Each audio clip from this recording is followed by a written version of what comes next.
What are you guys like around children? Do you know, like, you know, I read this at the top of your episode plan, and I thought, this is fucking... Like, do you know, like, how to... I didn't read the plan, so this is all new to me. Do you know, like, how to deal with children? You know, like, do you know how to, like, speak to children on their level? I'm like, Rory, you've got good experience. It doesn't sound like you do. No, I don't. I absolutely don't. But you do. Not too bad, yeah. I get on well with all the wee children that I know. I didn't used to. I used to be afraid of children and just didn't know what to say to them and found them slightly frightening, and also found that, do you know what, I figured out recently where this fear comes from. Once when I was younger, I was babysitting some other kids, like one of my mum's friends' kids or something, and they were having a pillow fight.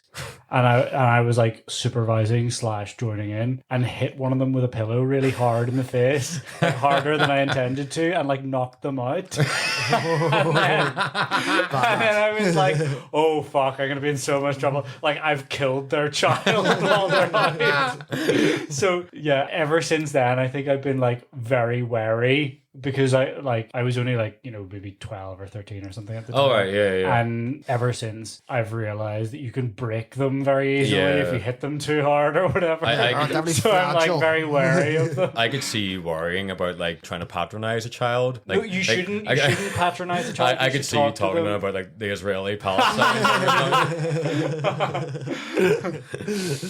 So in 1948, yeah, exactly. Right? Like, apparently you shouldn't patronise them. You should talk to them as if they're like on the same level as you, but like obviously moderate the content of what you're saying, but don't talk to them like they're, you know, a dog or whatever. I have no idea how to deal with children. I remember it was a couple of months ago, I was in the park walking Archie, who's a dog, not a guy, and we were heading back home, and we were approaching like a wee bit like goes uphill, and there was these two wee girls. They couldn't have been more than like, they must have been like P1 or something, P2, and for some reason they were on their own, which was weird in itself. And the way they were like cavorting down this slippery hill, I just saw someone was like, there's gonna be a disaster here, like something's gonna go wrong, and you're gonna have to pick up the pieces. No other adults around. That's the thing. And then literally as like we just are about to like cross each other, one of them just like completely just slaps down like right in her face and knees, and it was absolute carnage. As soon as she hit the ground, her sister or whatever was sort of just like, she spun around in this like, you know, total fear, going, help, help, help, and then the other one's on the ground, like she was like Arnold Schwarzenegger. She was like,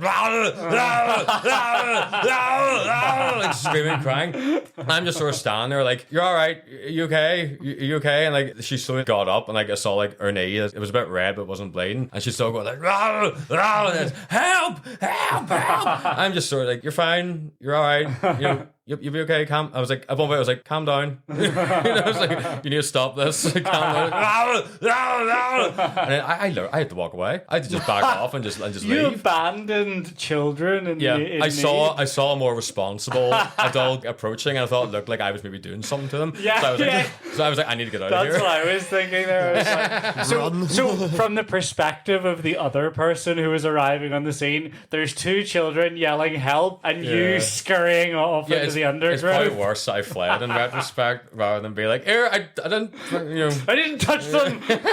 So I see posters up about it. Yeah. But anyway, we'll get into it here. So, willkommen, Colonels og Cornheads, till the Popcornhead podcast with your host, Popcornhead. I'm joined today, as usual, by Mr. Rory Moore and Mr. Tom Brady. Thank you so much to everyone for your continued support. We love it over here at Cornhead Castle. And if you don't already, please give us a follow on Instagram at PopcornheadPod. And wherever you listen to the pod, don't forget to subscribe and give us a rating or review. It really helps us out, and we value each and every one of you. So thanks for the support.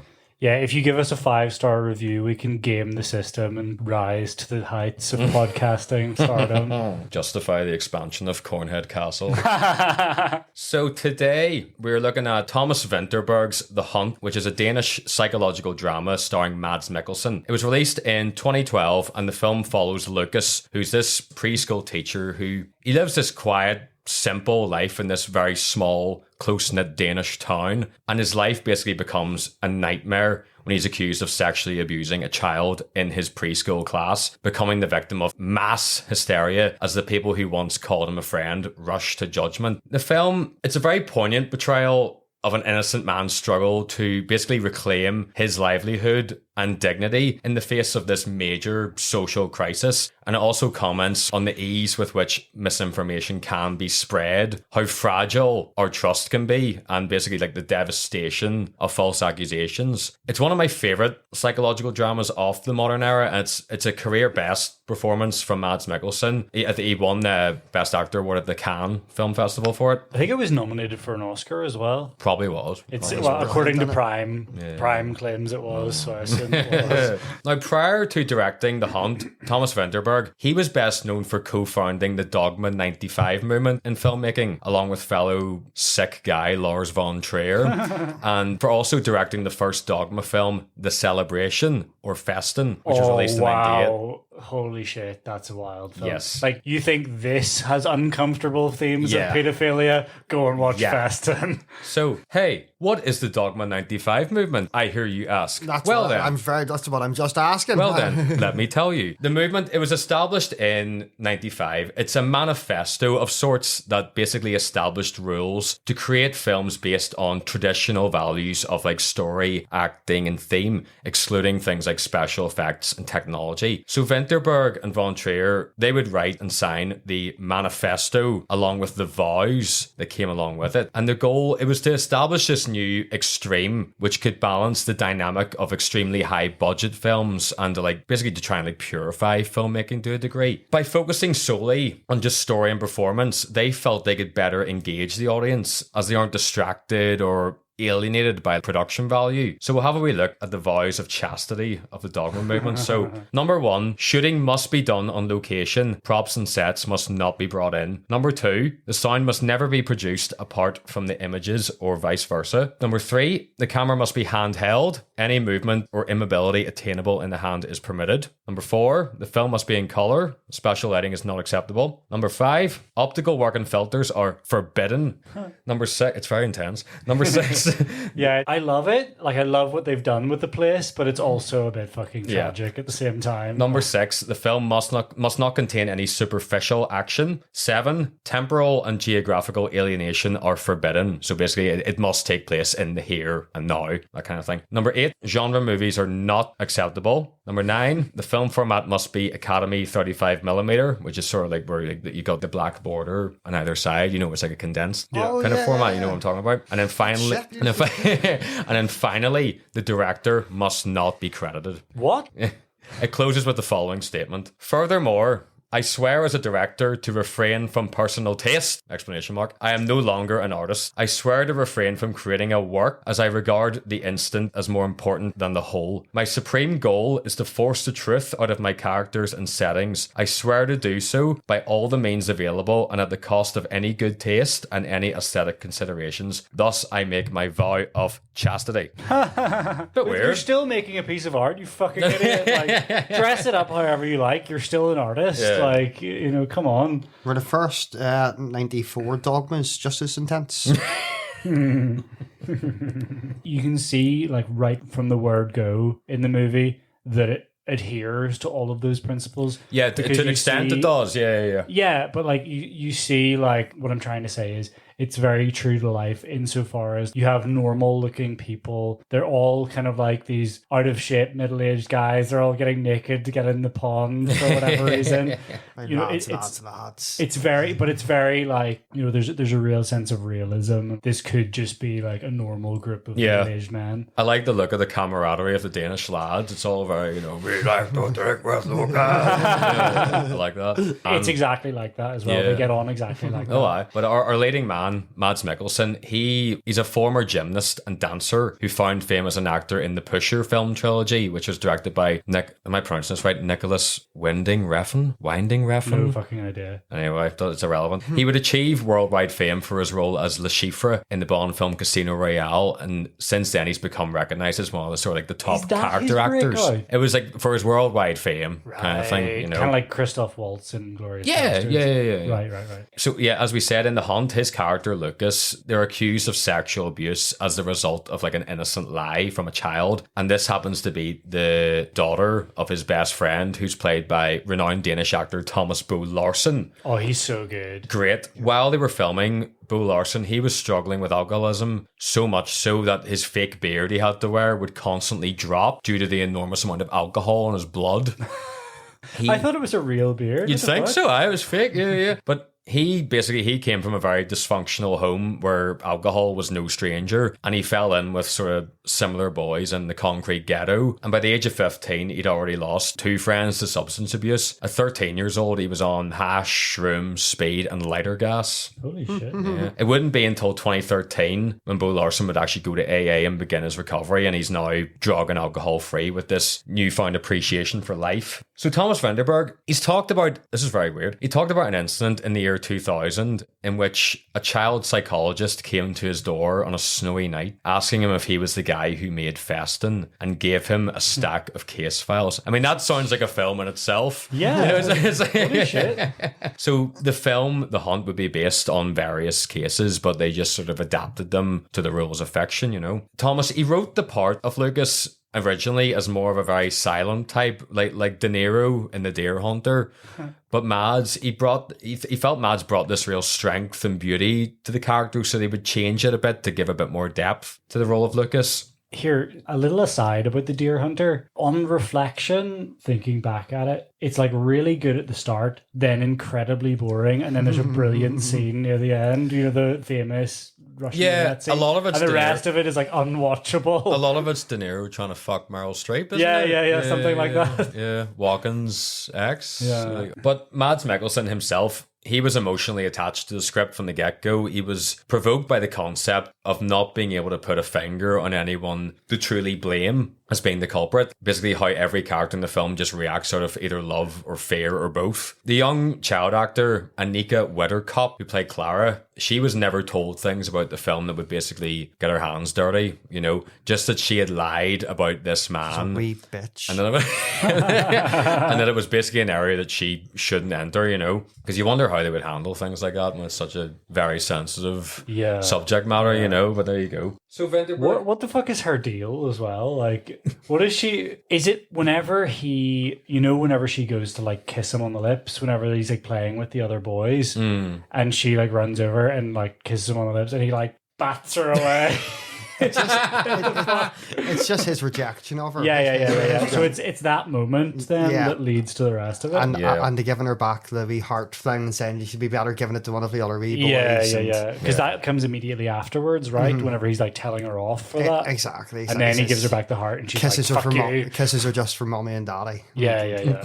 Very awkward. The whole thing makes you sweat. Like it makes you squirm. Like, yeah. But Vinterberg, he's described The Hunt as a film about love, fatherhood, friendship, and the loss of innocence. And through the film, we can see how easy it is to create a myth about someone that can sort of just spread like wildfire. It's complete anarchy. And of course, like that stigma, it will never truly disappear. Now, the title of The Hunt, it definitely relates to like historical witch hunts. The title itself, The Hunt, you can see the link, but witch hunts themselves, nothing new. They've been going way back. If you look as early as the Greeks and the Romans, they had their own sorts of witch hunts. Yeah, version of it. Yeah, outlawed magic. Yeah. But things very important. Things really pick up the pace when Christianity becomes involved and witchcraft is seen as akin to Satanism. Yeah. I got a quote from Mother Jones. It's an article about all the conspiracy theories and how they kind of relate to each other. It says, pedophile conspiracies act as a sort of propaganda of the counter-revolution, a funhouse reflection of the real threats to the social order. This is what connects QAnon and Pizzagate to McMartin, which we'll talk about later on. Oh, yeah. to the witch hunts of the Middle Ages, to the dawn of major religions. Demons may take different forms, but the conspiracy is basically the same. Our house is under attack. Yeah. And then there's a quote, right? Decay of morals grows from day to day, goes one despairing account. A secret cabal is wreaking havoc across the land. The man complains to his friend. Its members, quote, recognize one another by secret signs and marks, and everywhere they introduce a kind of religion of lust that subverts ordinary fornication. There is a rumor that they worship the private parts of their their director and high priest. Maybe the rumor is false, but quote, such suspicions naturally attack to their secret and nocturnal rites. In this dialogue written by Marcus Minucius Felix, I think, in the 2nd century, the Roman pagan Caecilius Natalis speaks of Christians the way Pizzagators describe John Podesta, the democratic hack, and his fellow liberal elite. Natalis is particularly incensed by the cult's initiation ritual. The details are, quote, as revolting as they are notorious. New members are initiated into the cult, he reports, by stabbing and killing an infant who had been coated in dough. Jesus. So, this is the conspiracy theory from the majority of who were pagan in Roman times against the Christians, who were like a young cult at that point. Yes, very similar to what QAnon's doing. Gross, honestly. Yeah. But it was the same in early human civilizations, and even you said ancient Greece, even the Middle East, the practicing of evil spells or incantations was indeed forbidden and punishable. Absolutely. You wouldn't want to be doing that. Ostracized. The real witch hunts that come to mind, though, when we all think about it, is the Salem witch trials. Oh, wow. 1692. Sabrina. In which 20 people in total who were accused of witchcraft ended up being executed. And we see it depicted on TV and all the time. It's been in The Simpsons, South Park, Sabrina the Teenage Witch. Oh, wow. We've all seen a wee bit of it. Massachusetts? I've actually been when I was younger. I don't remember doing very much of the witch tour stuff. Were they executed by... They were hung? Someone were hung, and someone the water dipping thing, and they did all sorts of things. All sorts of hilarious. They would burn people alive as well. They would burn them at the stake. And if they lived, they were if you live, you're a witch, and if you die, you're a witch. There's no getting out of it. And it's the same for the dipping thing. Had a thing that they dip them into the water and hold them under, and if they survived, witch. If they died, they weren't a witch. Oh, wow. What a shame. Yeah. So witch hunting happened all over during the Middle Ages, not just in Salem. Yeah, absolutely. And it's basically witch hunting fever in the Middle Ages is essentially an extreme method of socially disciplining women. What I mean by that is that they primarily targeted women. 3/4 of the people who were executed in Salem were women. Or were most of the witches women? No. So they were executed for the satanic practices of being single, being a child of parents who had no sons, being a widow, being a married woman who hadn't had any sons or had no children at all. Basically, all sounds quite spooky to me. The subtext of it is, God forbid a woman inherit the means of supporting herself independently of a man. Oh, Jesus. And then, obviously, the forfeited property from such a witch burning or whatever could then be distributed to someone more fitting, say a man. Also, anybody that's sort of in any way a healer in the Middle Ages that wasn't practicing through the Bible and doing horrible things like making poultices of feces and snapping them on wounds. People were doing actual things that helped were seen as witches and persecuted for. Yeah, it's not biblically accurate medicine. Yeah. Was it with the events of the Salem witch trials being so famous and such a highly influential moment in the history of the US, your man George Lincoln Burr, he basically claimed that the Salem witchcraft was the rock on which theocracy shattered in the United States, Whereas nowadays, a witch hunt, it's more like a metaphor for an investigation that involves high publicity used to uncover subversive activities with the purpose of, harming the accused and stirring up all this moral panic and hysteria. And the plot of the hunt, it shares some resemblance to a few sort of true stories of that regard. You've got the Escola Base nursery school in Sao Paulo, in which there were these reports of sexual abuse in a basement that turned out it didn't exist. The hunt. Exaggerated accounts of what the children said and violence towards the owners and the staff who worked there. And there were reports of rash conduct from the police, the press, which they all helped stir up the public outrage. Do you know when was this? I think it was the 80s. Right, okay. I think it was the 80s, yeah. A lot of it was happening around the 80s, but I can tell you why in 94? a second. Yeah.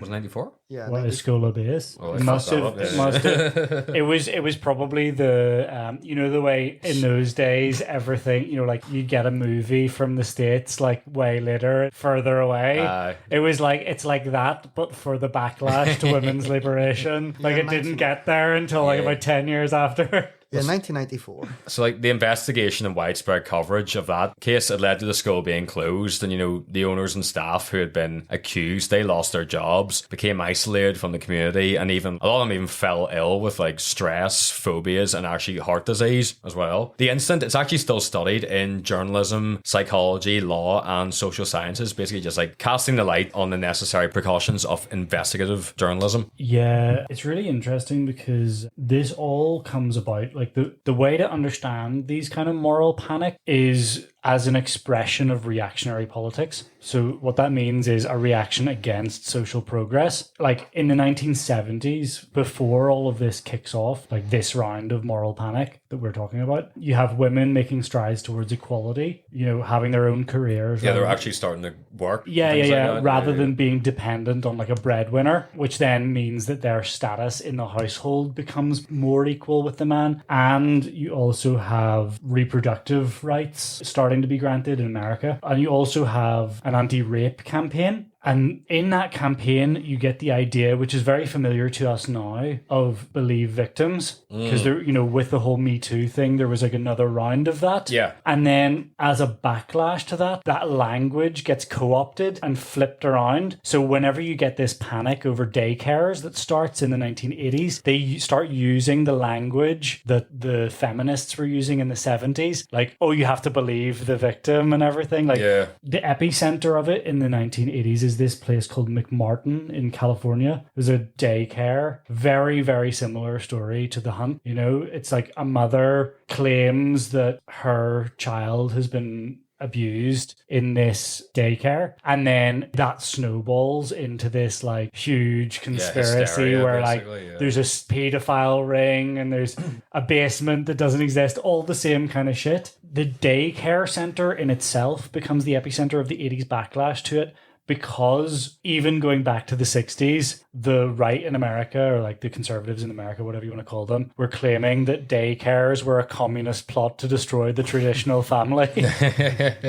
Whenever a mother comes forward in 1983, the backlash movement then co-opts the language and puts her forward, and then it snowballs into this bigger thing. Yeah. I remember when I was in primary school, around the corner from my house, there was a wee girl lived down the road from me, and she had said that she was there was a van had pulled up and tried to pull her in, driven by these foreign men. And this went out in, like, it was announced in school and all, and there was other incidences of it happening. I think it made the news and all. Suddenly everyone's had a similar thing. And then eventually she admitted it, that it was complete falsity. Complete falsity. But I think I remember it's that. Like people had seen these guys and all. It was like just absolute nonsense, you know? It's the power of words. Exactly. Well, that's what The Hunt does. So, like, it prompts the viewer to like question social norms and the power of words and that concept of guilt in essence, you know. It's a really important commentary on the detrimental impact of false accusations and the potential for hysteria in a community. Like how quickly a society can judge and ostracize someone based purely on hearsay. That's a great word. You see, ostracism, to ostracize somebody, it's a Greek word, came from the Athenians. So what they do is they'd expel somebody from the city for 10 years. They wouldn't be allowed back in at all. And it was used as a way of neutralizing someone thought to be a threat to the state or a potential tyrant. So linking directly back to the way that cancelling somebody's used these days at times to just neutralize them. And then they'll be back in 10 years with like a comedy special. Exactly. You see it happening already. Like, sure did your man. Louis C.K. if I did it. Who's the other guy? You know, the black comedian. What do you call him? Cosby? Oh, yeah. Bill Cosby. Bill Cosby. House Look, I arrest, just couldn't Bill get the first Cosby. name. Did But I'm pretty sure, like, I remember seeing, like, last year he was planning another tour. Like a stand-up tour, you know, kind of thing. Yeah. Amazing. How the fuck did he get out of prison? Like, I remember I read about it at the time, but I was like, I thought he was just done for. I think old and house arrest. I think he's, last time I checked, I think he was on house arrest. Yeah. How is a stadium tour conforming to the limits of his house arrest? Yeah, but that's like when Lucas's closest friends, they turn their back on him. We can see how fragile relationships can be when put under such immense pressure. And it already adds to that tragic nature of Lucas's situation, and it really evokes empathy from the viewer, showing that impact of social exclusion on someone's life. But despite these hardships, Lucas, he displays real resilience. He fights for his innocence, he maintains his dignity, most importantly, and does eventually return to the community, displaying that power of human endurance and survival. But the setting of the film, it's also crucial because it really intensifies the impact of the accusation. There's a real sense of closeness in this small town, which amplifies that fear and paranoia. It's very provincial. Yeah, like everyone will know about it. There was a bit where they were like, don't worry, we're going to be following all the procedures to the letter. And I was like, will you fuck? She's awful, that woman. It sort of starts the snowball. We'll talk like about her. Gertha. Here, did you notice? Maybe it's a mistranslation or something, but in the subtitles, whenever I was watching it, the bit where she like confesses to the headmistress or whatever? Yeah. She says, we were out collecting mushrooms and turds. In Yeah, the she says turds. I see that as well. That must be it then. I Danish guess thing to do. Yeah. The film, it explores like the immediate and long-term effect of child abuse allegations, highlighting that trigger-happy reaction of society when it comes to anything involving children. In cases like this, it does seem to be guilty until proven innocent. Like, I was reminded of the West Memphis 3. West of Memphis. Have you seen West of Memphis? Yeah. Yeah, or like the Paradise Lost trilogy. Damien Eccles. Yeah, who else was it? Jesse Miss Kelly and a third boy. Jason Baldwin. There we go. Not one of the Baldwin brothers. But yeah, they were all suckling at Alex Tate. Yeah, they were teenagers when they were convicted of murder. 3 teenagers. They were sort of quite alternative. Yeah, they were outcasts. Yeah, it was quite alternative. You can't be alternative in a bit of an provincial emo, town though. like that. Emo, goth. Bit of an emo. And these 3 boys, children, like, went missing, and these 3 boys were instantly blamed for They were it. found brutally murdered in a river. They found brutally murdered, and they were also cut up pretty badly. Young children, like. And because of the hysteria at the time around Satanism and the occult, these murders were branded as being satanic murders that only these boys could have committed. That's what the prosecution asserted, that this was part of a satanic ritual, and it was so easy to point the finger at these 3, emo kids. Back when I was younger and I used to watch lots of documentaries every night, I watched the 3 documentaries preceding that. They build up to it. Paradise Lost, and it's funny because this is before that West of Memphis came out, but the 3 different documentaries present a very different slant on it each time. So the first time you're convinced it's the boys, the 3 emo kids that have done it. The second one, you get the impression that it's one of the children's dads. Is it that guy Mark, you call him? Mark Byers. And he's got that look about him. I've got a picture of him for you guys. Good man. That picture's actually taken when he's in the process of burning a bunch of stuff in like a wild, heck fire. The dog. I haven't actually watched the trilogy. I must do it, but it seems to present him in a very demonic light. It really does. And then you can make someone look like anything with a documentary like that. And they really do. I was convinced watching it that it was him. Do you remember that one, Making a Murderer? Oh, the big Netflix. It was like the first big Netflix documentary. I really Apparently that's all complete horse shit, and he's just guilty. Like, he did it.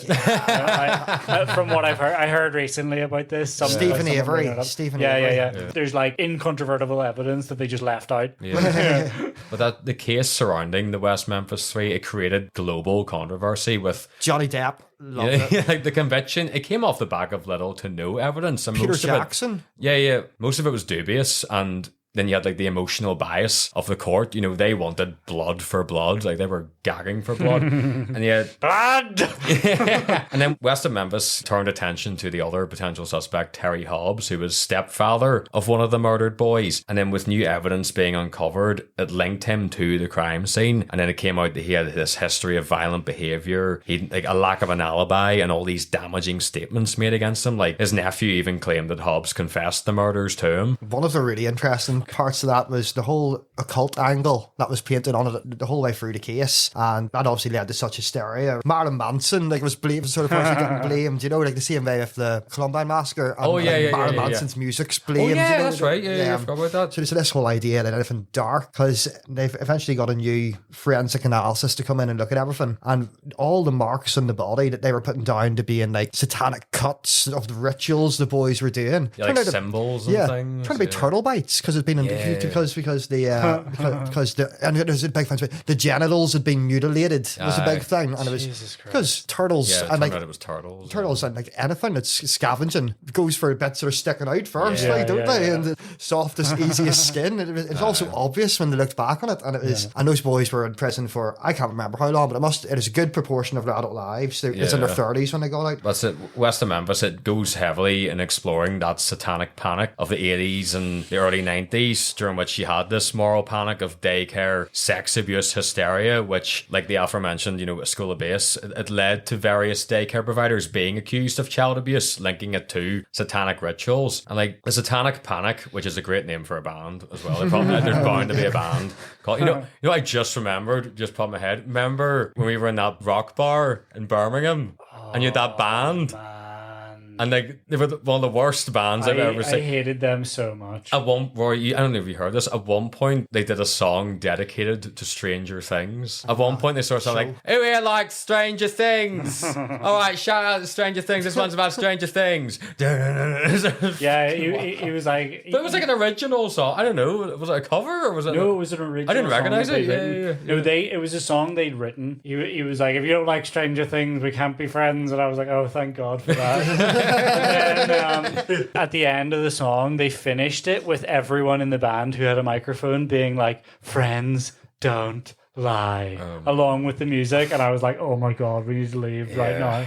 I would like to leave right now. Give me a taxi." But the Satanic Panic, it consisted of over 12,000 unsubstantiated cases of satanic ritualistic abuse in the United States, eventually spreading around the world. And there were also like allegations of this global conspiracy of satanic cultism invoking the super wealthy and elite, in which children were abducted for the use of porn, prostitution, and even human sacrifice. And the blood, do they not love the blood? Is this not the thing? Drink the blood, well, live forever. Yeah, it's like the adrenochrome thing. That's the very one. Yeah. So basically, people thought that devil-worshipping nonces were operating the daycares of white middle-class America. And there were a lot of factors that led to that happening. Obviously, we touched about how a lot more mothers working outside the home, which led to more daycares opening. And it's sort of thought that... Which must be satanic. Yeah, but it's sort of thought that the anxiety and guilt of, leaving their young children with strangers helped create this climate of fear, which helped fuel the readiness to believe. Yeah, it's like a symbiotic stuff, relationship. And that's kind of like, we've alluded to it a lot without actually talking about it, but that's like the origins of Pizzagate. It starts off in 83 with the McMartin preschool scandal, where parents got it into their heads that their children were being sodomized underground by people who were drinking blood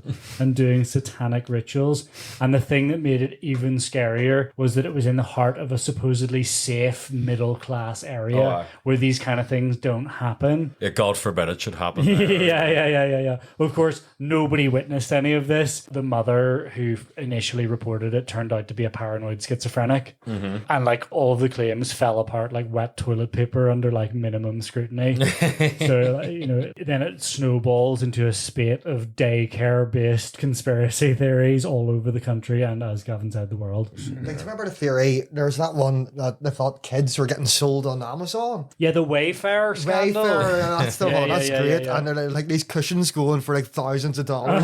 So it's going for thousands. It's obviously a child. Yeah, and then the names of them, they were like, that's the name of like a missing child. Like they're like, as if they label them. Yeah, they're putting like 2 and 2 together and getting 47. The way you say about, it's like, God forbid this should happen in like, white middle class America. It sort of reminded me about how like the whole Madeline McCann situation, it was like the 9/11 of parenting. It was like, yeah, that's a good phrase. Daughter of middle class white British people goes missing, and that changed everything. Children are kidnapped every single day around the world, but this one had blonde hair and blue eyes. Yeah, exactly. Yeah. That's the point. But then you have like the suggestibility of children.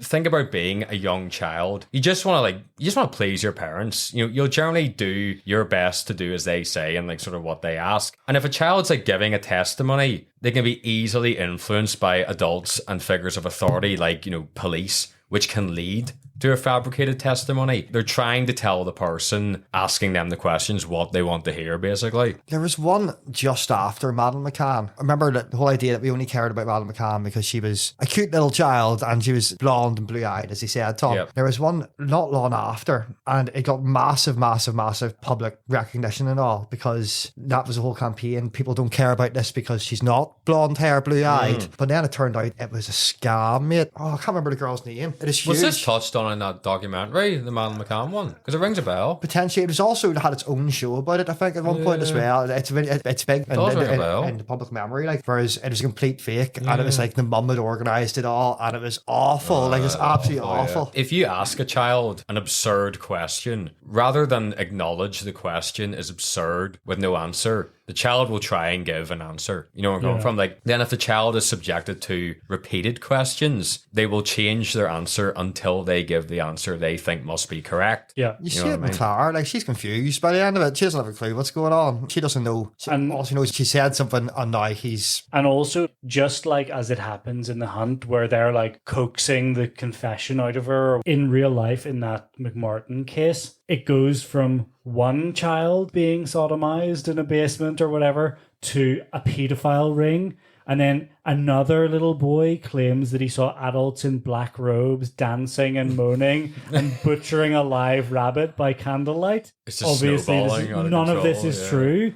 And just like in The Hunt, the stories have been coaxed out of the children by that same kind of questioning. Do you remember that other documentary, Capturing the Freedmans? Oh my, is that the one? That's the one about, it's a father and son that are eventually accused, but one of the sons has a video camera basically, and he films their whole lives, you know. And so you get every family argument and all is involved. And the dad is... It's brilliant. I can't remember what he is as his daytime job, but he runs a computer class after school kind of thing. Yes. And then the accusations come out. He's also a very closeted homosexual that's got like a big stash of gay porn in the house and all. They always have a massive stash. Like, it's never just like a wee bit, you know.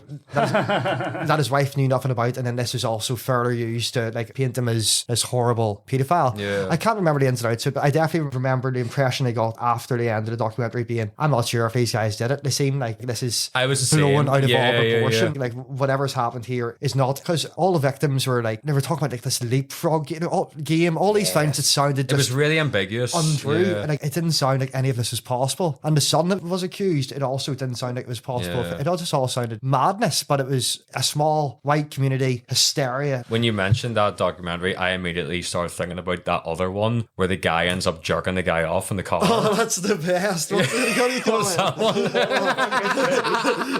It's the craziest thing ever. Kidnapped. Basically, a guy got in with this family, kidnapped their daughter once, and then they got her back, and then he managed to do it again because they trusted him again. Abducted in plain sight. And then adopted in plain sight. And then at one point, the dad is like out with the guy who kidnapped the daughter in his truck, and the guy is like in the driver's seat, and he asks the dad, like, would he relieve him? And he does it. And like, it's like you're interviewing him years later, and it's like, this guy here. I feel like I've seen this. Yeah, it's but there's a great shot of I've seen him anyway before. It just is so unbelievable when he eventually says it. It's like they're in the car together, and he's already kidnapped the daughter once or something, and he just if you can get the picture of him going like that, he goes like that after he tells them what he did. He's like, yeah, you know, it's fucking hilarious. Just the way he reacts. He's like, yeah. It's like, what else would you So, do? you know, you blame me, you know? I just jerked them off. They're like a really Christian family as well. It's one of the Happy Father's Day. I'm relieved you're my dad. That's Happy Father's Day. I'm relieved you're my dad. He's a legend, that guy. And he also slept with the mum as well. He just had them all. He was working his way around the whole family. Holy shit. He had them How all. stupid is this family? Oh man, and like they're so Christian as well, like all this kind of stuff. Yeah. Did he say that he was a pastor or something? I don't know. He probably was a pastor. The Lord.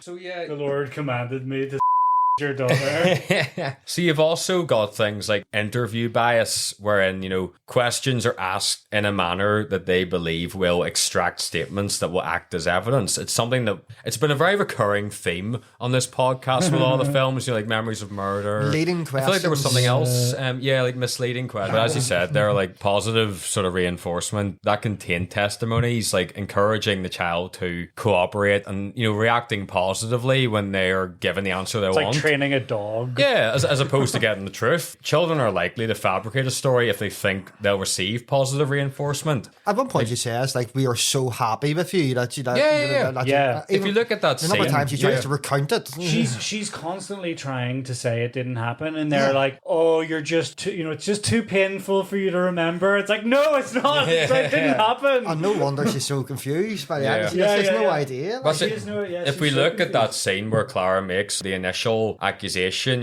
she makes the comments that lead the kindergarten, what do you call her? The director of the kindergarten. Greta, I think you call her or something. Oh, I had a Greta, no, it is like I've got Greth. It is Greta. It looks like Greta. Yeah. But she makes...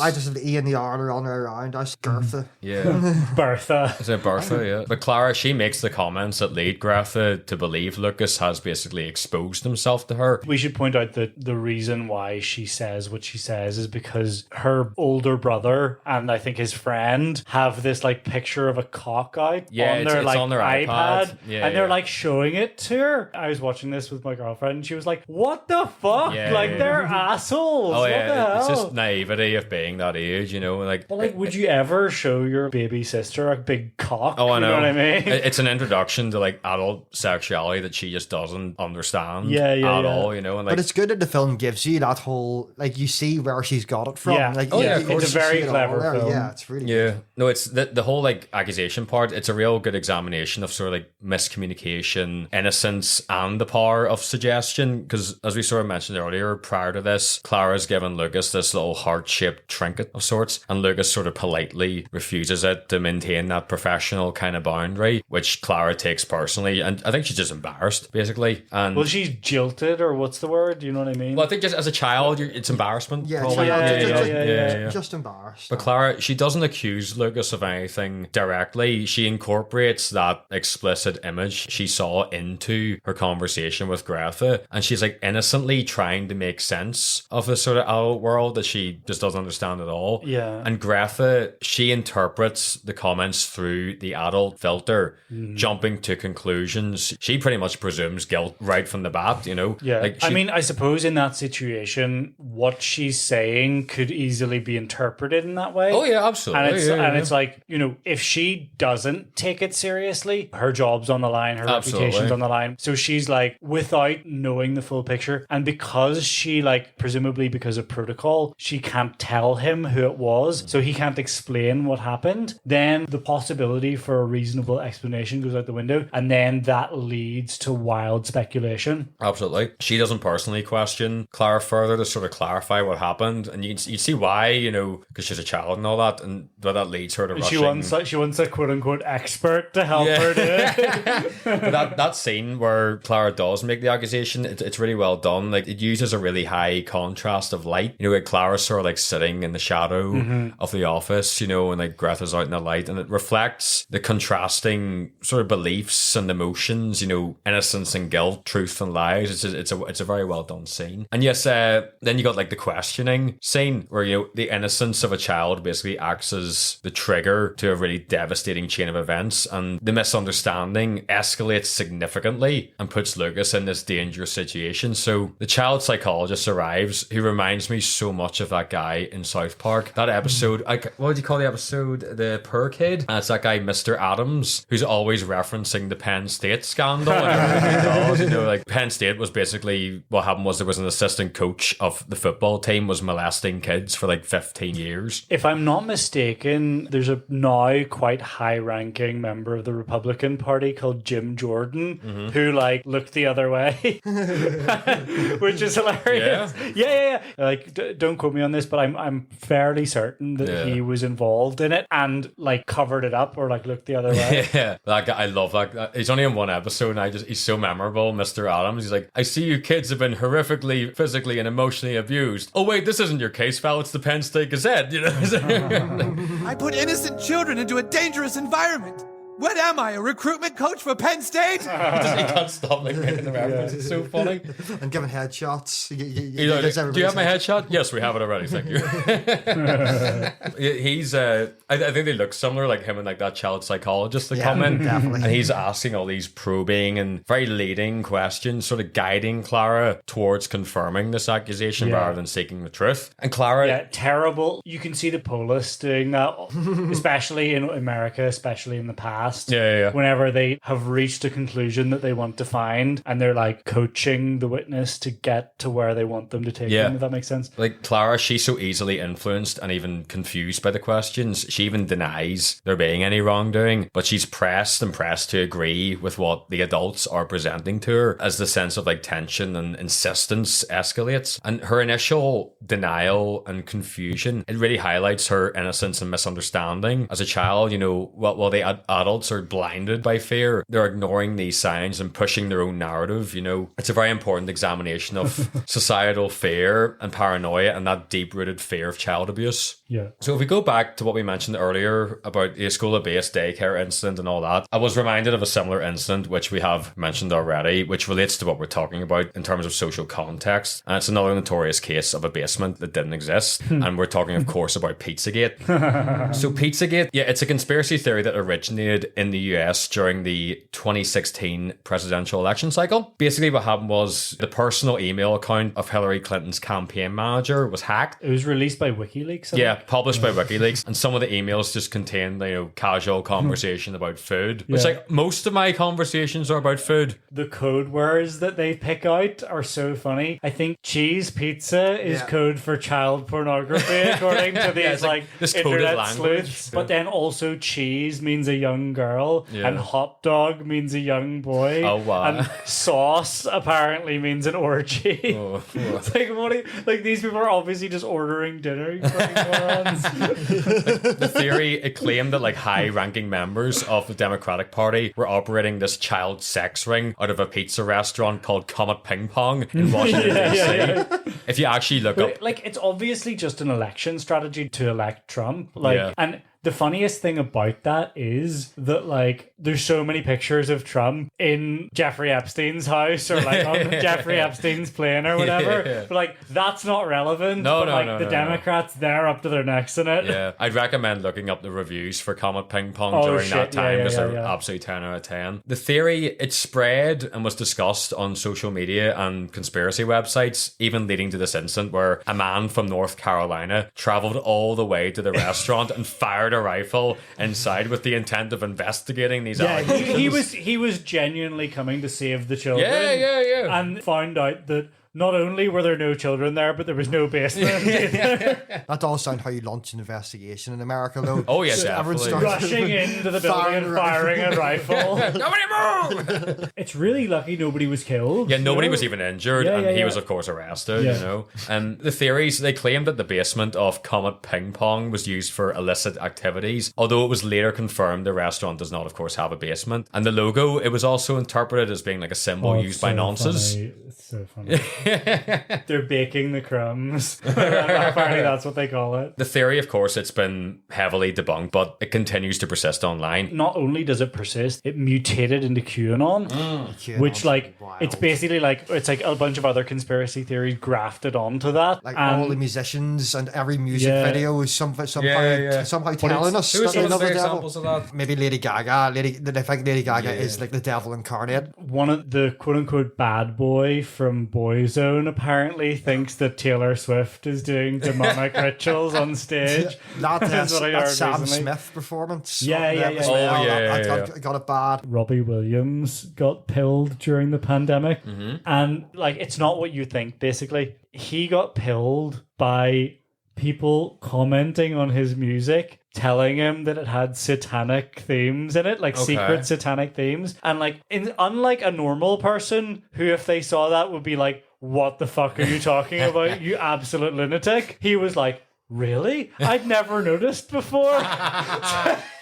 So he was like immediately like the most gullible person on the planet. Are there any examples of this? Oh fuck, I'm not sure. I would love to know though. Yeah, he's like, I can't believe I never noticed. I'm like, no, Robbie, no. Yeah, he's got some random rant here about him deciphering the lyrics to Rock DJ. Yeah.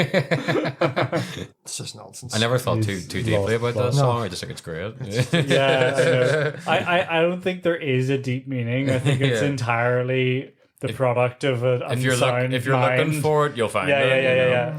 There's one snippet I saw recently. I think it's from the 90s. It's Paul McCartney coming to sit down and interview, and as he said, he just goes like that or something. And it's a little symbol with his hand. So weird. But like the kind of darker You feel like they do it because they know. Oh yeah, they probably do. They're like fucking. Do you remember that weird ass Kevin Spacey video that he put out whenever he was like being ostracized After the accusations, where he played Frank from House of Cards in the video. So I think it might have been the second one of those. He had all these weird little props in the background, and I was like, "What are you doing?" There was like a mug that he'd got from like the gift shop of Buckingham Palace. So everyone was going mad, like speculating about what this You're could gonna mean. hear a lot of things come out about me. he's cooked.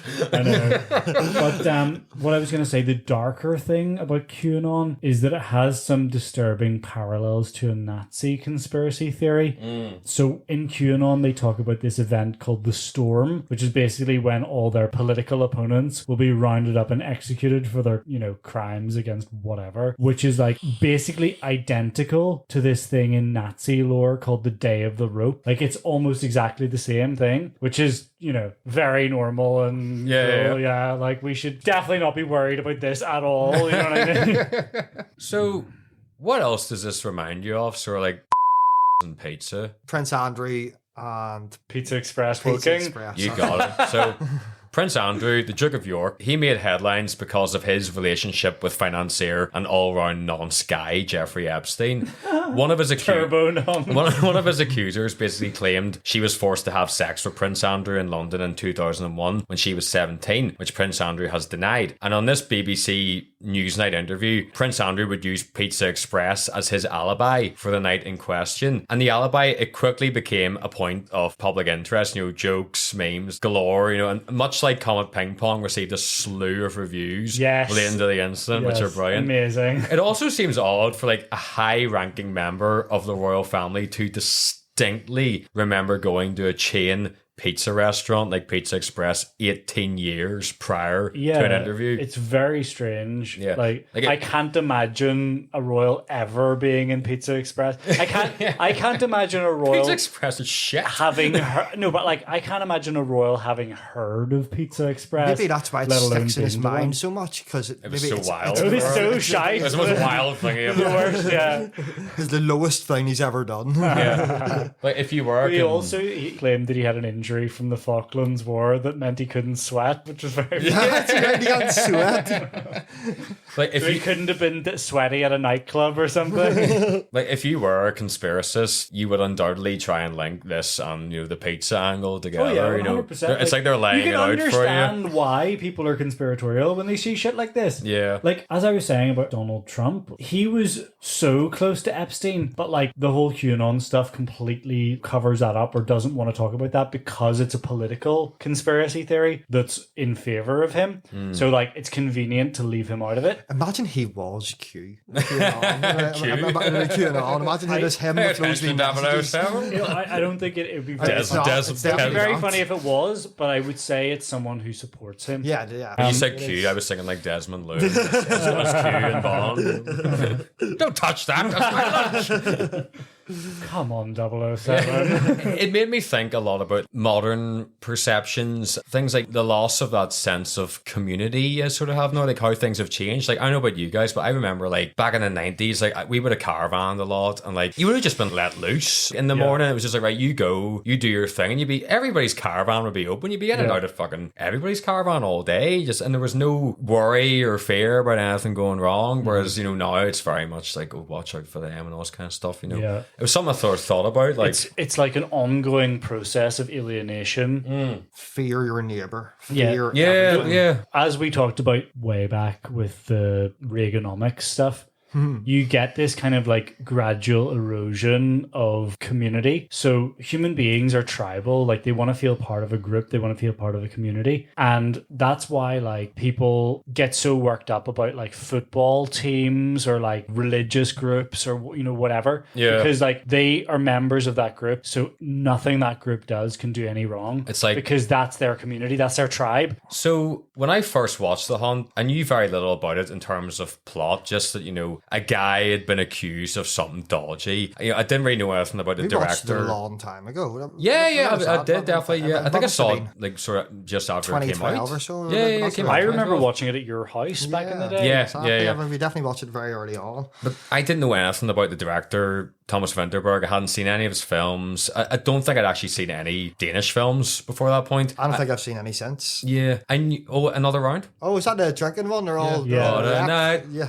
What a night. Yeah, that's the same director. Is that they're just That's a great the guy film. goes on a bender. It's the boys, and they all decide we're gonna stay, like, keep a certain level of alcohol in our system all day. It's a fucking like Mitchell and Webb sketch. right. Yeah. Everything mankind does is much, much easier if you're ever so slightly drunk. But it's same director and Mads Mikkelsen, Thomas Bo Larsen. It's like whenever they get together, it's just gold. I need to watch that again. So It's brilliant. Really, really good film. Really funny. Great film. Tragic as well, but yeah, very funny. But I knew Mads Mikkelsen from Casino Royale. I thought he was absolutely brilliant as the Schaefer. He completely owned that role in that film. And watching this for the first time, it was an emotional roller coaster. Like, the film subjects the main character to absolute torture. For me, it almost, when I first watched it, it felt like a horror film rather than a psychological Yeah. like drama. Yeah. I sat there so tense this morning because I've watched it before, as I said. Yeah. But I watched it this morning. You're in preparation sweating for when this. you're watching it? I was Yeah. sweating, Yeah. like it's so tense the whole time. Yeah. Is there anything worse to be accused of than sexual abuse of a child? Like, it is the lowest of the low. Yeah. Like, it's the absolute dirt. Like, I couldn't think of a worse. It's the one that you're going to Yeah. get in most trouble for, and most trouble for when you get to prison as well. Especially, Yeah. especially if you're innocent. And it's also going back to talking about like the political angle. People throw it around as like an accusation to try and demonize their political opponents nowadays. Yeah. Because it's like the worst thing you could possibly accuse someone of being. Yeah, yeah. I just saw in the news the other day that guy Lawrence Fox, who'd been doing that, two of the people who he'd called pedophiles on Twitter sued him, and he now has to pay them like 180 grand in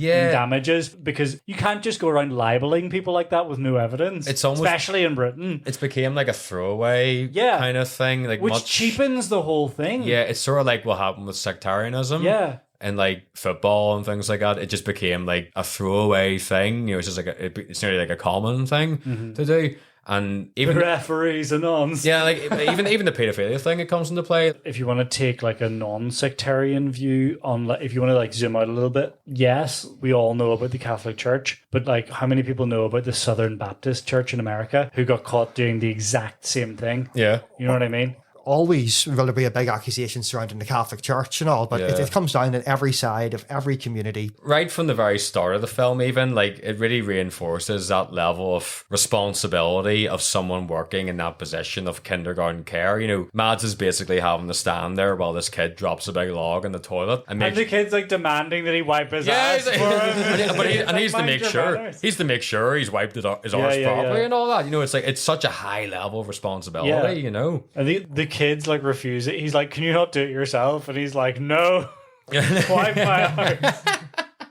was it any link to child sex abuse, and your name will be Muck for the rest of your life? Look And at the scouting organisation. The World Scouting Organisation is always going to be labelled with, you know, like the... yeah, when you hear For it, good reason. Yeah, absolutely. when you hear it, it's Absolutely. one of the first things But you I was think in of. Scouts forever and had no negative experiences. Absolutely. same. So did I. But we had like, a great time with like, do you remember during the BLM protests, there was a bunch of people out defending the statue of the... What the fuck do you call the founder of the Scouts? Oh, I'll tell you right now. I was gonna say Bear Grylls.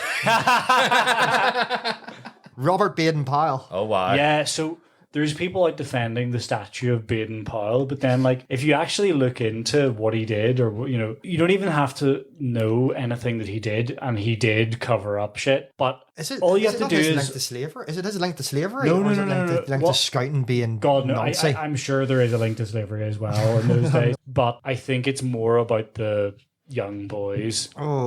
Like if you look at his correspondence with some of his friends, it is fucking Yeah. dark. Yeah, it's really Must bad. look that up later. It's really, really bad. Yeah. There's Don't like do that. books that have been written on it and Yeah, stuff. be like child sex abuse. It still applies even if you're found not guilty. Like it's very hard to prove definitive innocence, never mind definitive guilt. You know, it's the stigma that forms a cloud that will follow you forever, which is it's reflected at the end of the film. You know, very much so in that very, very final scene. Yeah, It's, I you know, really love because obviously you have like the hunt as in the witch hunt, but then you also have like the imagery of an actual hunt. There's this deer stalking. And, Yeah, there's this narrative throughout the film of to become a man, you need to conquer the forest and like go out and kill a deer. Yeah. You know, because in the past you would have had to do that to feed your family. And it's like a traditional thing that they're still doing, and because it's like a rural community. But then at the end, you know, he's walking through the woods and he's like watching a deer, and it's giving the impression that he's gonna shoot the deer, but obviously he doesn't have a rifle. And then someone else fires a shot at him and He it does hits the have tree a- next to him. He does have a rifle on him, but he just doesn't shoot. yeah, the deer. he is It's- armed. He is armed. Oh, he is? But he chooses Right. not It's like to. he's the Yeah, deer. okay. It's like he's the deer. The Yes. deer's. He's the deer. That's what it turned him out. It's like he's the deer. Yeah, like you see the reactions from, you know, the community and everyone involved when they're told about the accusations and all that, and it really does make you squirm. And the only people who really stand by Lucas are his son Marcus and his friend Brune, not to be confused with Scott Brune of Celtic, who is also Marcus's godfather. Scott Brune. No, not Scott Brune. alright, Not Scott Brune. The character Brune. But yeah, I really admire. He's got a fucking wild house as well. Oh, like, yeah. it's this big like It's amazing. colonial Like, house. yeah, like a proper like stately home. It's a hunting lodge. It's Yeah. really, really cool. It's like a big- castle. It's Yeah. class. It's That's so really cool. cool. He's got that little like sort of like basementy kind of part for like just boozing and just like, meat His, and all. yeah. Like, His castle does have a basement. No, I really admire the resilience of the character Lucas in the face of adversity. You know, his life has drastically changed, but he refuses to give in to like complete despair. He displays real inner strength and determination. There's a good scene, you know, where he goes to the supermarket. I was just gonna say, Yeah. Gets battered. You think that he's just gonna be like skulking off like a whipped dog, and then the bit where he goes back and headbutts the butcher. Yeah, so he is- goes in once already. Yeah, and yeah, sort of yeah. like, Gets laid out. yeah, Gets everybody's chucked really out. hostile toward him. Yeah, they're like throwing fucking Cans tin at his shit head. at him. You get sacked for that. 100%. Not in this town, apparently. Not when it's sanctioned by the owner. That wee fucking prick as well, the manager, who's like, "You're not welcome Oh, he here says anymore." the son. Yeah, yeah, So yeah, yeah. he's so ratty too. Yeah, he's such a wee prick. Yeah. And then the butcher refuses to sell him pork Chops. chops or something. Wants And two then, chops. and then he's like persisting and being like, "No, like I have a right to be here. Like give me Yeah. my fucking pork chops." And the guy walks out from behind the counter and clocks him. Yeah. And then like he gets beaten up by the other ones. They drag him out and they throw shit at him. And then he just like gets up, walks straight back in covered in blood, and he's like, you know, coming back, he's like, "I need to get the rest of my groceries." And they're like trying to throw him out, and he's like, what does he say to the guy? Like the guy comes back round, the butcher. Yeah. He like, for whatever, he like confects this meeting where he can get him like out from the counter again, and he comes round to him and then just like nuts him. The butcher just comes around and says, "I thought I told you to get out." Yeah, and yeah, then it's yeah. like right up in his face, and he goes, "Thump." Good Absolutely Glasgow- fucks him good up. Glasgow kiss. Yeah.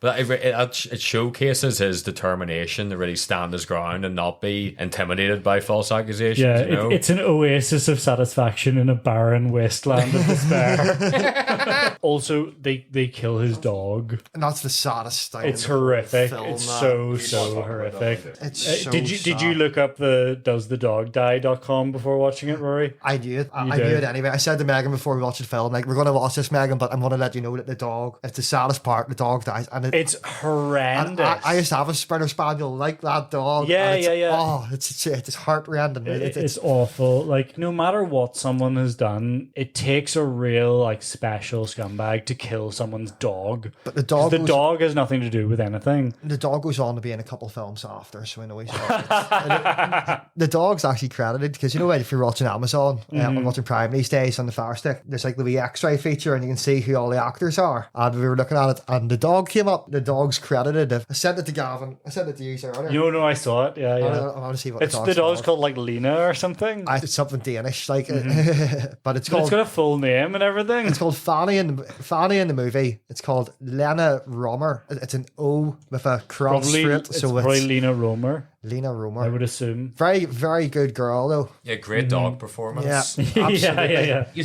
haven't watched Anatomy of a Fall yet? No, Have you? still You should haven't. watch that. It's a very good film. I and really want to. I just there's haven't a found the time. top tier dog performance in that Nice. film. The dog's called Messi. Does it live? Let's not ruin it, shall we? Oh, it's a no. No, it's a great dog performance. Also, speaking of the like former friends who turn into cunts, that guy Johan was such a fucking prick. The big guy. Yeah. Oh, he's yeah. a cunt. He's He huge. annoyed the fuck He's out of me. a dick, isn't Has he? he ever Yeah. wrestled? He's He looks like a wrestler. He's built like a massive, wrestler. like- Yeah. Either that or a shot put or something. If he went to WWE, they would change him into like a Russian or something. Absolutely. Even though you'd have like a Danish tattoo. The Bulgarian brute or something. Yeah. Although Who was with the that? blonde hair though, because he's quite blonde. Yeah. maybe German. Aryan. Yeah. Part of Imperium or something. He'd have like a Wehrmacht helmet on. But also, like, yeah, with Lucas's resilience and all that, you've got that really brilliant, the scene that takes place in church. And basically, it's Christmas Eve. That priest's collar is brilliant. We don't have that. That priest's collar was like so remember. wide brimmed. What is he wearing? Like a ruff or something? He's wearing like a full black robe and then just like white, this massively, it's like almost like Tudor, like a Yeah. big Tudor Yeah. white. That's what rim. I'm saying. Like a ruff, like the thing that goes all the way around. It's not it. ruffled. yeah, I It's know not what it ruffled is. in the same way. It's just Right. a white, like a big white solar, like a big white. See Like a halo that's slipped down a bit. exactly. I would love a ruff. That'd be brilliant, wouldn't it? So yeah, he goes to church on Christmas Eve, despite the hostile community, and wrecked. he's wrecked beforehand as well. But he bravely confronts the community. He's refusing to be shamed into hiding, even after being completely cut off and basically assaulted. And like with the church being a place for sanctuary, unity, forgiveness, it's interesting to see it as like a stage for humiliation, isolation, and even hostility. We thought, he's definitely not going to get kicked out of here. It's a church. You can't get kicked out of church. He kicks himself out. Yeah. I was like, you look at the reactions when he comes in, everybody's so uncomfortable and hostile. Some don't even know how to respond. They're so shocked. I remember like there's a part where he finally gets up off his pew to go and confront his friend. Is what the guy's wife like clutches her purse, like as if he's gonna steal her purse. That's a great moment. Like it's so intense. Like when he just starts like punching Theo in the face. Being, look at my eyes. There's nothing left. Yeah, it's because his wife and like I think primarily his wife has been whispering to him, but he's like, say it to me, like talk to me. It's so heavy on tension and the atmosphere of judgment and fear. And when Lucas does confront Leo, he's insisting he's innocent. He's just expressing that real hurt and betrayal that he's experienced from Theo, and it makes Theo finally confront the doubts he already did have regarding Lucas, and he starts to question the whole narrative of it all. And like Clara, who's the young girl who makes the allegation, she's shown as, an innocent child with a vivid imagination, naive, like all children. And as the film progresses, she becomes aware of the damage she's caused and learns to sort of understand the weight of her actions, maturing as a result. Like once the accusation's been made, there's a part where like she tells her mom, it was all lies and she just said something foolish. Lucas didn't do anything, but the mother doesn't want to know. Her mind's made up. She's just like, just forget. She would rather her child was abused. She wants to believe it. Yeah. Like when you're watching it, you're also sort of like conflicted with the character, because on the one hand, you can see how this came to happen. There's a short scene, obviously the pornographic image on the tablet and all that, which does taint her innocence. And on the other hand, it just pisses you off so much because it's a lie. But once the wheels are set in motion, it's hard to like. My wife was so annoyed the whole way through. It's hard to pull. She was bubbling away. Why imagine Megan hated that child? Just hated the whole thing. That woman, Graf. Yeah.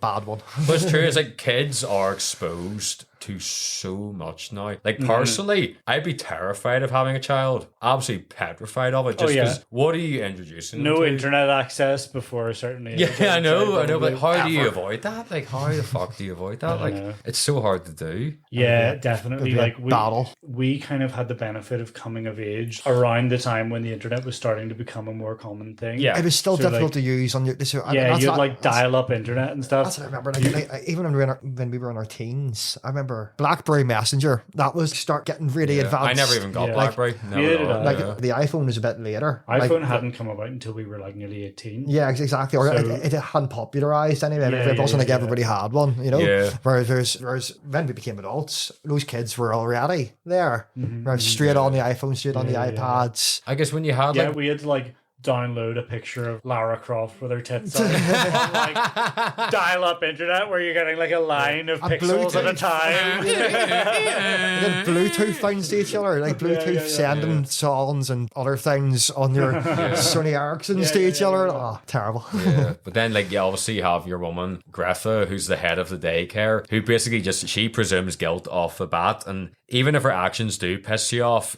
you can't really blame her. Like, what would you do in that position? Like, if you think about yourself and you hear this, you'd be like, oh, fuck. Like, you wouldn't be rational. You couldn't think rationally. You would jump to conclusions, really. But she does fuel the fire of it all. You know, even saying things like, when Clara's mother is in, one of the lines she says is, let's see how bad it is. You know what I mean? And I like, love when she ran away. That was the best bit. When she runs out the door, like out the back door, she's like running away. She's really She's like slowly walking. she's like walking briskly away, and he's like following her. Just run away from him. it's the most pathetic escape attempt you've ever Yeah, seen. yeah. And then there's like, she calls like all the parents to a meeting, you know, and basically she makes all these incredibly serious accusations. And then she's like, but there's no need to panic, you know, it'll be fine. You know, after making these wild. But then she's like, look out for these symptoms of abuse, and then obviously all the parents, it's like common shit. bedwetting Yeah, or like bedwetting, just yeah. like random shit that kids just do, Yeah. and then that's how it spirals, and it's like all these different kids are now like reporting abuse and stuff. Yeah, that's it. And then even as she's doing her great escape against Lucas, she even turns to him and says, like, I believe the children, they don't lie. Yeah. Children lie all the fucking time. Yeah, I lied out of my teeth as a child. There's a misconception going on there that children never lie. Yeah. I lied flat out when I was a child. I just told my fair share of porgies. But it's always to like avoid, what the reaction is going to be if you admit to, whatever it is that you did. So like to avoid that situation, you're just going to lie as a kid. Absolutely. How the adults are going to react. They're going to be fucking dickheads about it or whatever. So you're just going to lie and, whatever gets you out of that situation. whatever gets you out of that like uncomfortable situation. Yeah, whatever gets you back to Lego. Yeah. And then, Clara's father and Lucas's best friend Theo, he finds himself completely torn between his friend and his daughter, and he ostracizes Lucas, reflecting that intense struggle you have between parental instinct and friendship. And then once he begins to doubt Clara's accusation, he's riddled with regret and guilt for not trusting his friend. Mm-hmm. Then you've got the community. They pretty much like act as a character in itself, going from that tight-knit, supportive community to this judgmental and hostile mob, showing it's just how easy it is for fear and suspicion to erode community bonds. And in the end, there's a semblance of a return to normality, but the sense of unease and distrust still just lingers like a cloud over it all. And that indicates the lasting impact of their actions and how these accusations never really go away. You're always tarred with that brush. Yeah. Like we mentioned earlier, Kevin Spacey, he wasn't found innocent. He was basically acquitted. Yeah, was he? yeah. You know what I mean? So it's that's not the same as you're still like it's Yeah. that's very Yeah. similar. There was like a conversation going on in Spain to the same effect where Mason Greenwood, the Man United footballer, Oh, yeah. went and joined a Madrid-based club called Getafe, and they were trying to present it like he was acquitted, and then there was a bunch of journalists being like, no. Same with the rugby The scandal. charges were dropped. That is not the same as being acquitted. So as a film, it reminded me of, I don't know if you've seen it, it's John Patrick Shanley's Doubt from 2008.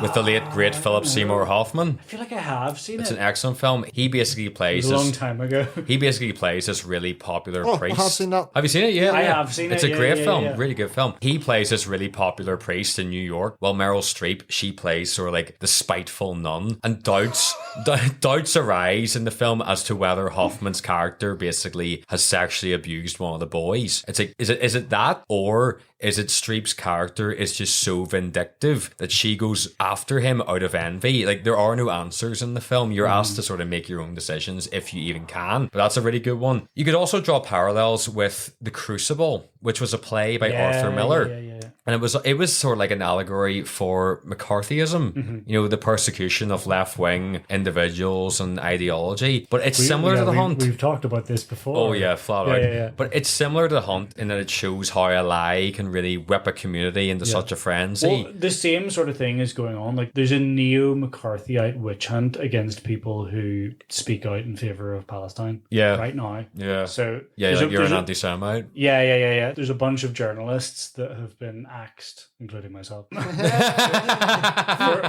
for telling the truth about the issue. So.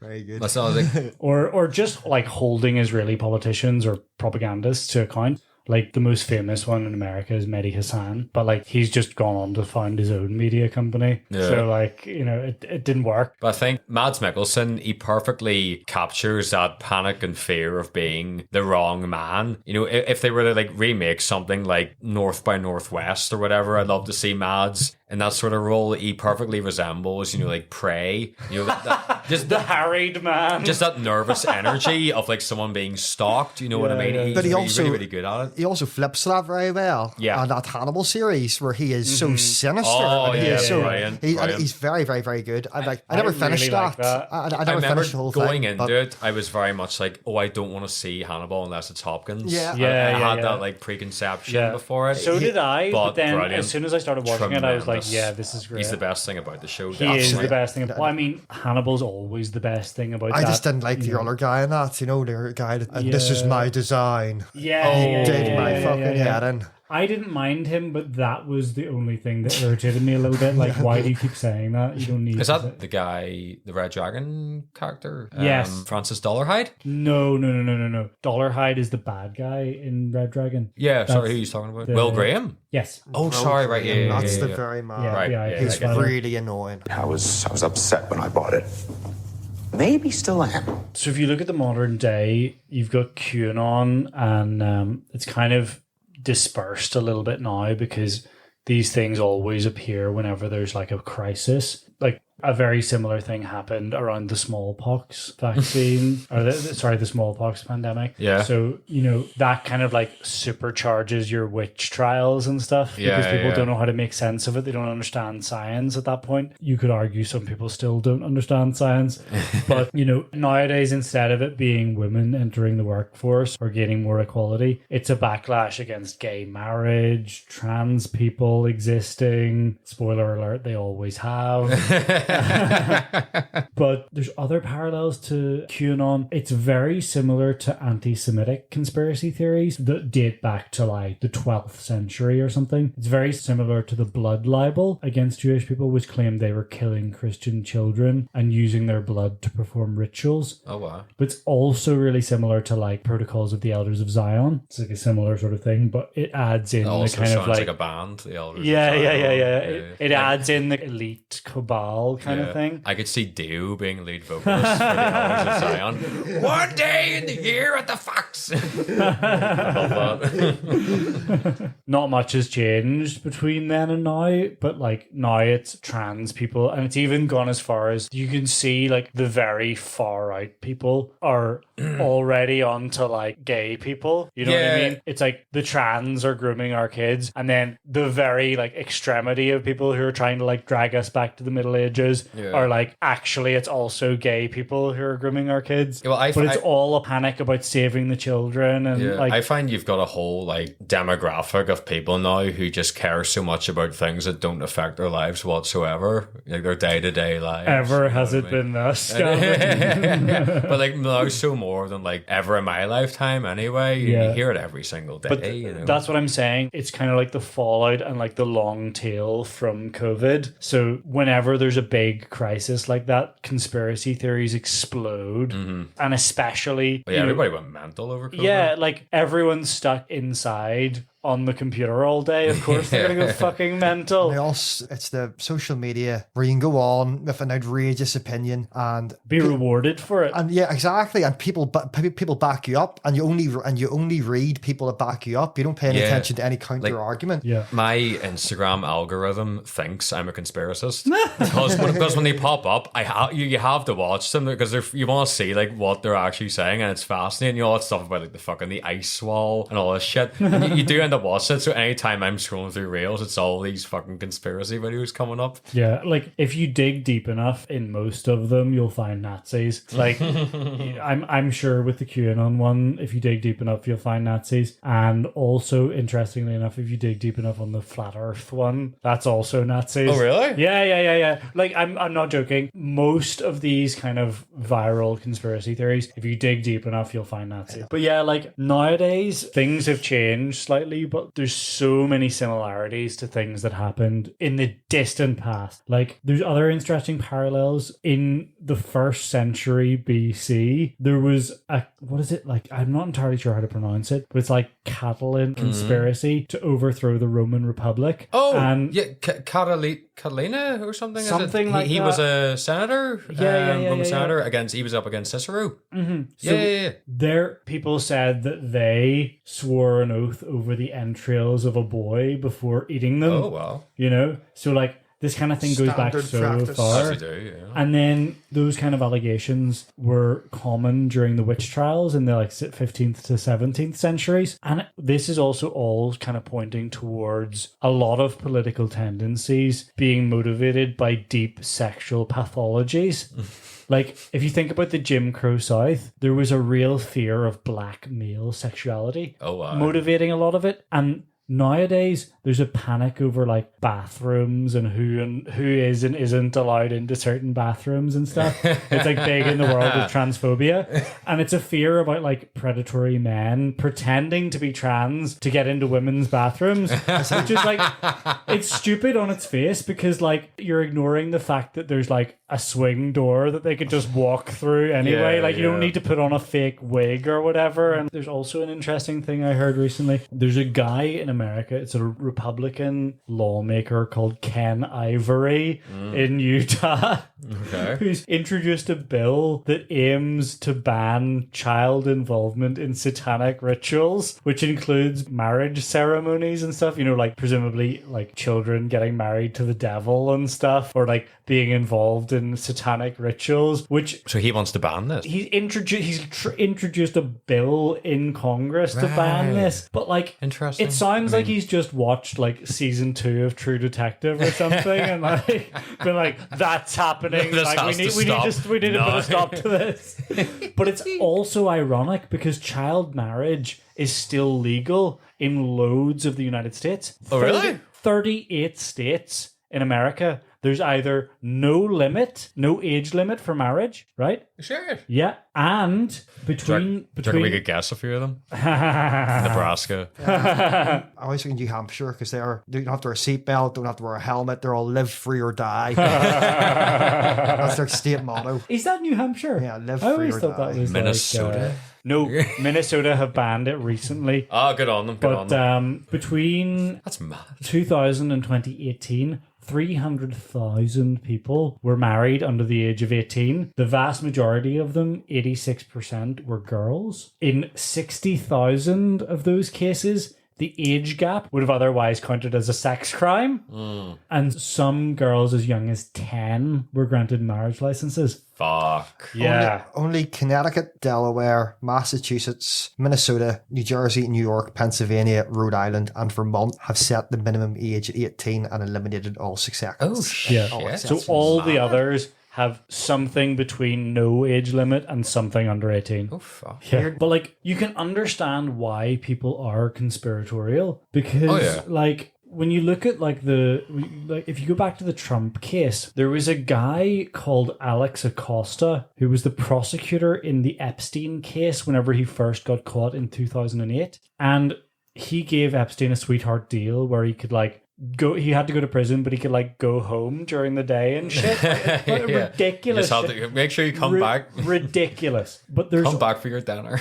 there's reporting that says that he was told to back off because Epstein, quote unquote, belongs to intelligence. So the implication from this is that, and from other things that we know about him, like the fact that his Manhattan townhouse was like bristling with hidden cameras and stuff.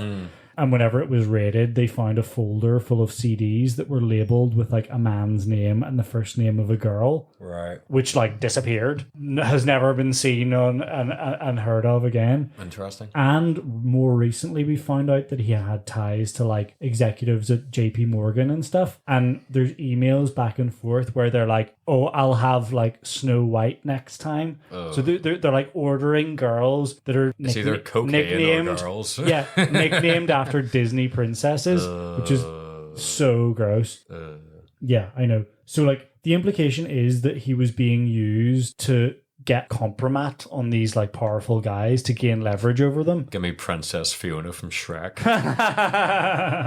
Pre or post, magic spell. Post, oh yeah. And then the reason why I bring up Trump in all this is whenever Trump gets into power, who becomes his labor secretary? It's Alex Acosta. Right, okay. The guy who gave Epstein a sweetheart deal. Convenient. Epstein is Trump's friend from back in the day. Like, you can understand why people are fucking conspiratorial. 100%, Like, these are all yeah. real things that actually happened. But yeah, anyway, like with The Hunt, with that minimalist approach and the raw emotion you get in the film, you can see the influence of that Dogma 95 movement on the film. The focus is clearly on story, acting and theme. There's a lot of like handheld camera in the film as well, which makes it quite gritty. It gives it an almost documentary feel, and you could say there's that sense of immediacy with the film, and it brings the audience closer to the characters and the experience. And Dogma films, they would often focus on examining the human condition in like a thought-provoking manner. You know, you've got the complex nature of truth, the destructive power of rumors, and how vulnerable you can sort of be as an individual in society. We already touched on the comparison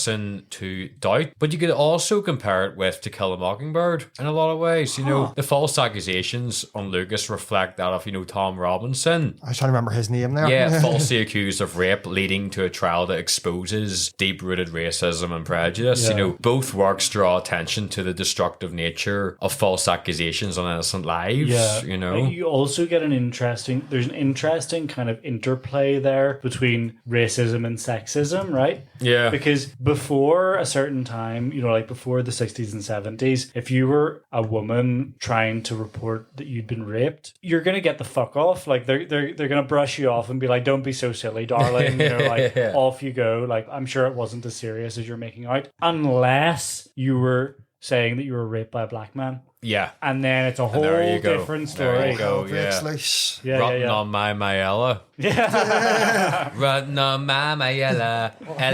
Ella. Or even looking at a white woman around me. What about Emmett Till? Whistling at a white woman or something. Oh, Yeah. God. Emmett Till. Yeah. Bad. The full story of that is fucking horrific. Rough. Yeah. I've seen the photos. It's all rough. Yeah. Yeah, but then like Lucas taking a stand against the injustice, it reflects that of Atticus Finch. You know, both men maintain. Gregory Peck. Yes, Gregory Peck, great. But both men really maintain their integrity and refuse to succumb to all this pressure and hatred. They both serve as like a strong moral compass in their respective films. You could also draw a comparison to even like 12 Angry Men or also The Crucible, as we said. There was a film adaptation of that. Films that explore. Well, I was You like, know about the World Snooker Championship?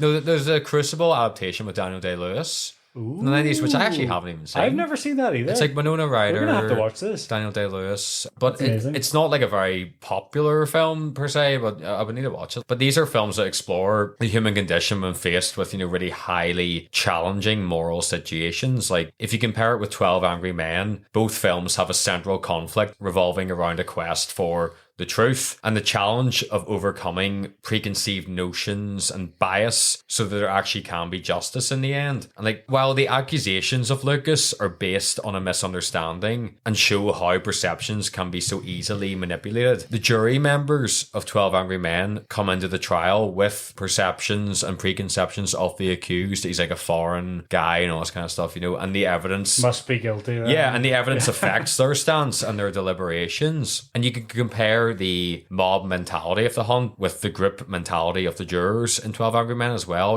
with that whole influence of group dynamics on individual perspectives. It's really important to be open-minded in seeking a fair and just conclusion in these sort of situations. But the focus of the hunt, it's basically in portraying the unraveling of a man's life due to a misunderstanding, which provides an incredibly intense emotional journey for the viewer. So that's pretty much it. Do you want to have a little bit of dessert at the end? I have a few little things that we could talk about at the end as like dessert. It's like a palate cleanser from the awful pedophilia stuff. So I really like the little, it almost feels shoehorned in, but it works. The like love story with Nadia. Yeah. And I love how she's like throwing herself at him and he's like no idea what to do. Too shy. Yeah. Whenever she gets to his house, she's like, where does the dog sleep? And it's like, get that dog the fuck out of here. And then I had like PTSD during that scene because our dog whines anytime we get intimate because he's jealous. Yeah.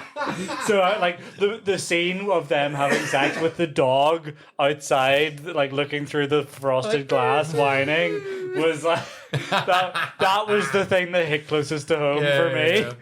Scratching at the My door. dogs went mad every time that dog was on screen. My dog hates spaniels, doesn't notice when they're on TV. It's amazing. He just must not be very bright because I've heard other people's dogs watch TV and respond to things on TV. Flat out and they go mad at it. Very annoying. I'm so glad that I have a dumb dog that isn't interested in TV. There's also, if you want to go back to talking about like QAnon and like those kind of conspiracy theories, there's a lot of cross-pollination with the conspiracy theories. And one of the things I came across was the reptilians conspiracy theory. Lizard people. Yeah. So I found on something with like an incredible acronym, this website. It's called EARS, which stands for Evidence of Alien Contact Revealed in Scripture, which is an unimpeachable acronym. I'll hear nothing bad about it. Let's get into that. There's a guy in 1994 talking about like subterranean aliens that eat children, and he's been told this by like the Andromedans or something. It's amazing. But it's, if you ever heard, there's an MF Doom song, the jazz band Bad Bad Not Good. Yes, They remixed an MF Doom song called Governor. If you ever heard that, they sample little clips from this interview throughout. It's so funny. Yeah, I must check that out actually. They're carnivorous. They are not friendly to mankind. At least the ones that are here. Are you saying carnivorous that eat humans? Yes. Also, if you look back at the smallpox pandemic, it's so similar to COVID. Like, you have literally the same wording in some cases, anti-vaccine disinformation, and you also have the psychosexual moral panic that we talked about earlier on with like witches and stuff. But Gavin, do you want to read this this anti-vax pamphlet from the 1880s? Right. So what's the setting for this? You're in the 1880s in Montreal. Right? If you have French Canadian accent. French Canada. Hold on, what voice do I want to do this in? I think old-timey Carnival Barker voice or something, or like P.T. Barnum kind of voice. Stop! A pitiable sight. People driven like dumb animals to the shambles. Tyranny of Dr. Kraft. Outrage on personal liberty.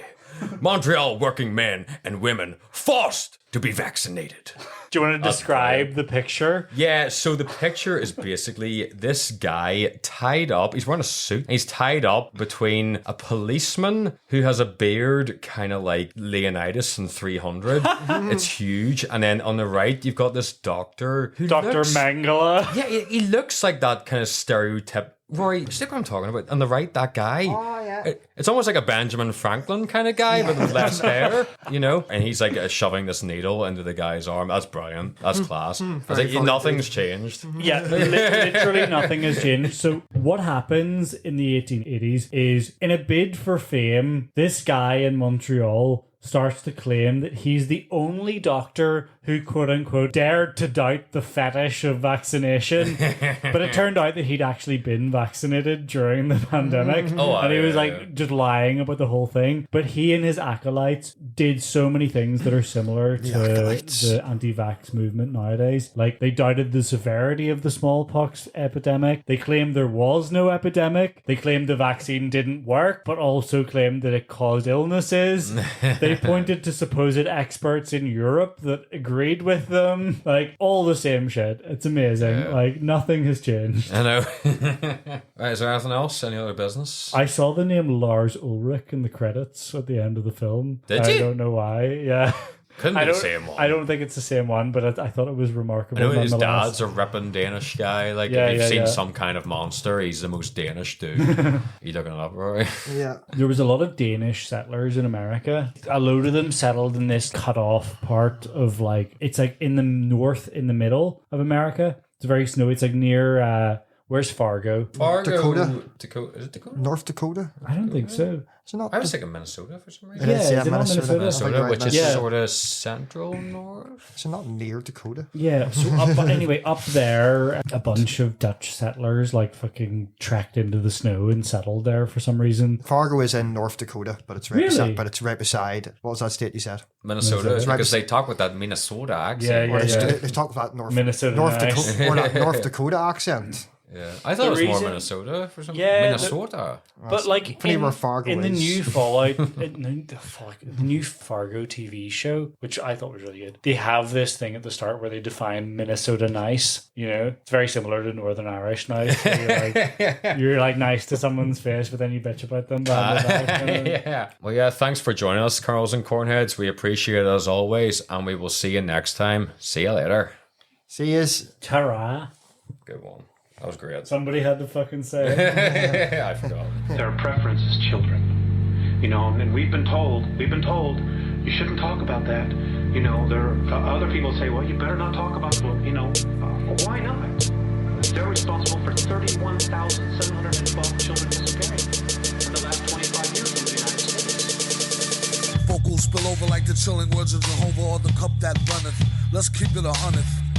You're just in time for the world harvest. No matter if you're stinking filthy rich or impoverished.